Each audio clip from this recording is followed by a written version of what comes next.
యాదాద్రి భువనగిరి జిల్లాలోని హాస్టల్ను తెలంగాణ జాగృతి అధ్యక్షురాలు ఎమ్మెల్సీ కవిత సందర్శించారు. విద్యార్థుల మృతిపై సంతాపం వ్యక్తం చేశారు. హాస్టల్లో పూర్తిగా పర్యవేక్షణ లోపం కనిపిస్తోందని సంబంధిత అధికారులపై చర్యలు తీసుకోవాలని అన్నారు. మృతి చెందిన విద్యార్థుల కుటుంబాలకు ప్రభుత్వ ఉద్యోగంతో పాటు నష్టపరిహారాన్ని చెల్లించాలని కోరారు.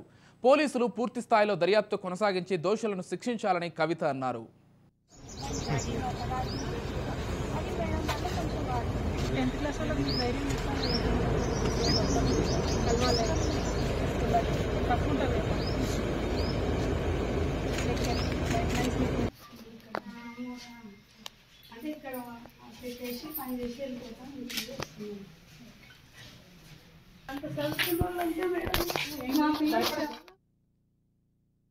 ఒక విషాదకరమైనటువంటి సంఘటన.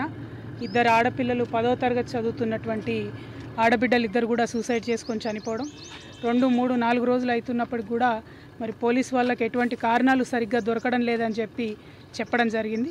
మరి జరిగినటువంటి ఇష్యూ చాలా దారుణమైనది, హృదయ విదారకంగా ఉన్నది. ఇద్దరు ఆడపిల్లలు ఒకటే రూమ్లో సూసైడ్ చేసుకొని చనిపోవడం, మరి ఒక అనుమానాస్పద రీతిలో ఉన్నటువంటి సూసైడ్ లెటరు, ఇక్కడ చూస్తున్నటువంటి పరిసర ప్రాంతాలు అన్నీ కూడా కొద్దిగా అనుమానాస్పదంగా ఉన్నాయి. మరి పోలీస్ వాళ్ళు తక్షణమే మంచిగా ఇన్వెస్టిగేషన్ తరోగా చేసి దోషులు ఎవరన్నది నిర్ధారించాల్సినటువంటి అవసరం ఉన్నది.